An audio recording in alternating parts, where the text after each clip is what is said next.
I want to thank the panel and the Corporate Governance Institute for this very enlightening week that we're having.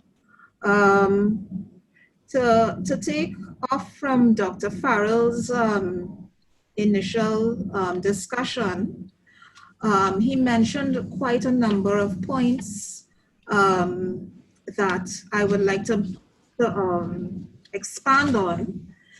Now, the state-owned enterprises, and he is correct, they are incorporated under the Companies Act, and statutory authorities, they do have their own legislative personality.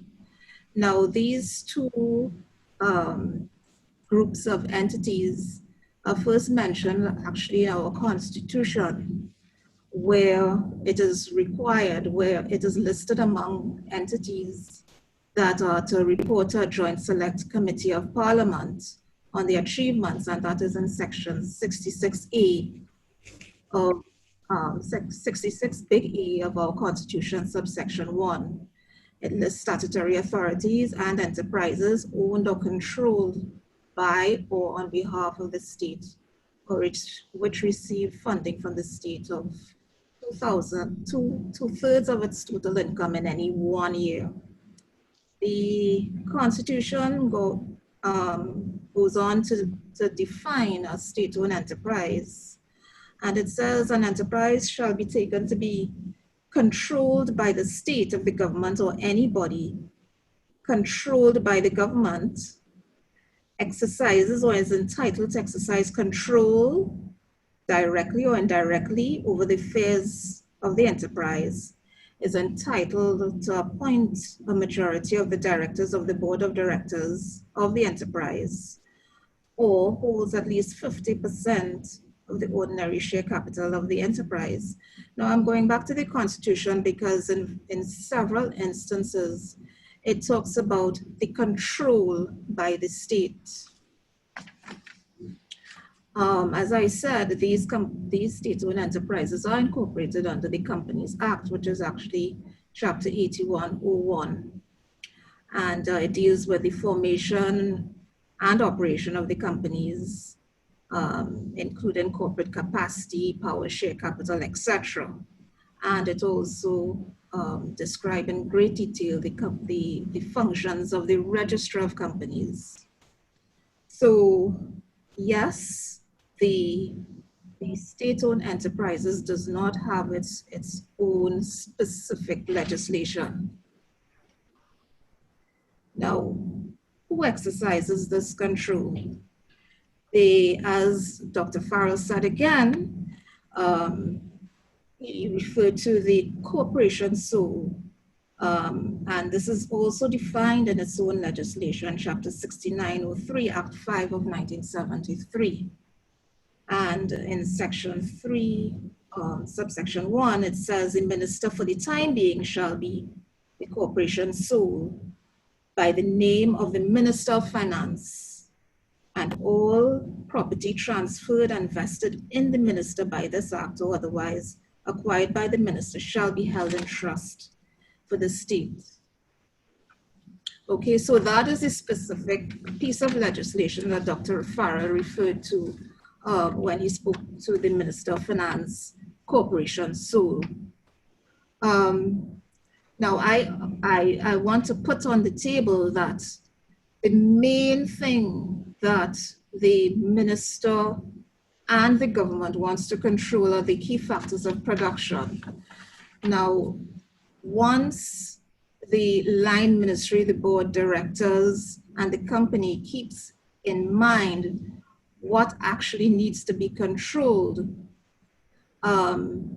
the focus of the company is less likely to go astray. For instance, companies like NGC, as Dr. Farrell mentioned, the new holding company, Trinidad Petroleum Holdings Limited, National Quarries. It is the land, the mineral deposits that are under the control and which which the government would like to monetize and build upon the assets of the country. Companies like MTS and the CPEP, it is the labor factor of production, and these companies that it is desirable to be controlled and built upon physical capital that was held by TSTT, CAL, Caribbean Airlines.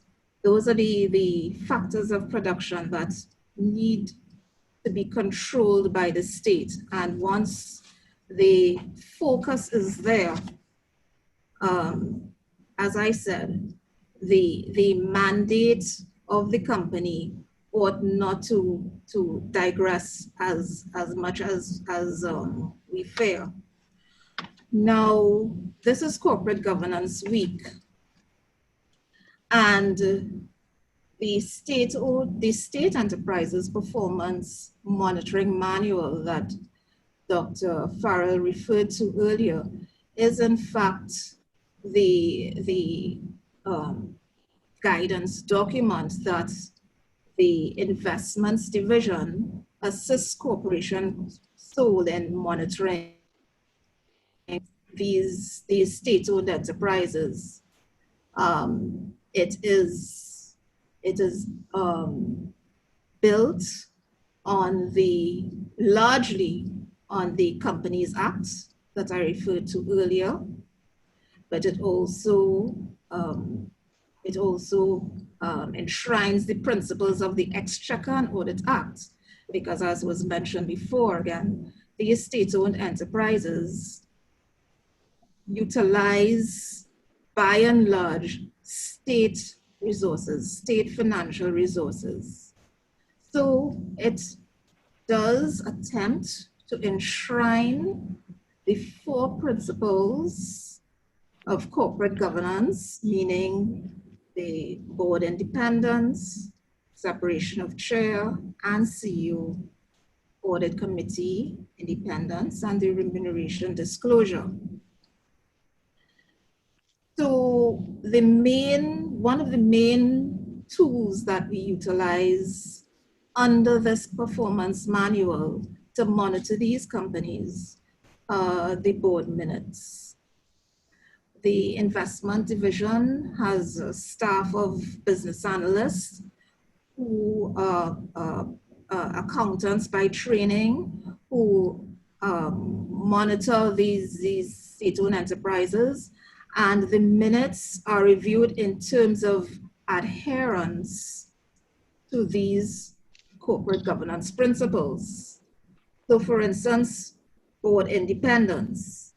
If we review these board minutes and we note that board independence is not being adhered to, there's section 3.11 of the State-Owned Enterprises Manual, which we refer to, and we generally write, or should I say, corporation soul writes these state-owned enterprises and refers them back to these principles of corporate governance to not to usurp the role of management.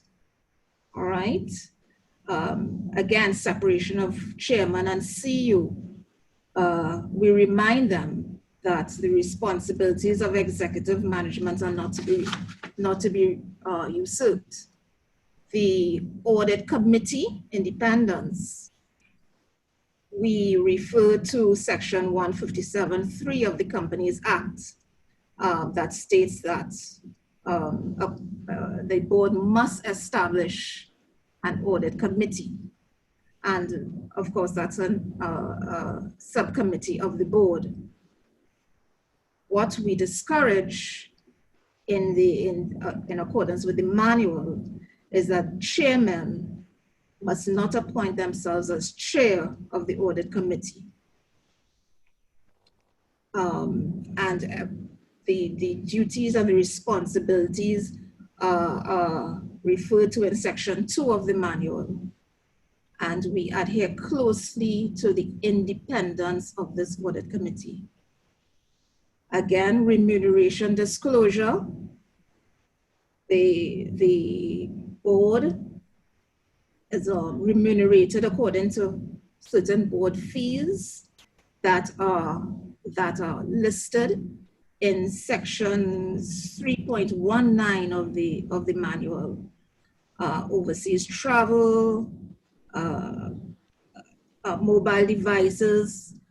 These disclosures are guided in the manual, and the board minutes are reviewed to check on whether these principles are being adhered to. And as I said, once these any infringements are revealed, then the corporation sole does write to the chairman to point out any infringements, and the line minister is also brought into this discussion, the permanent secretary, and together we try to keep the boards in check.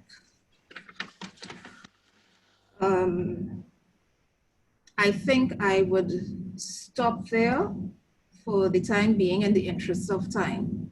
Thank you very much.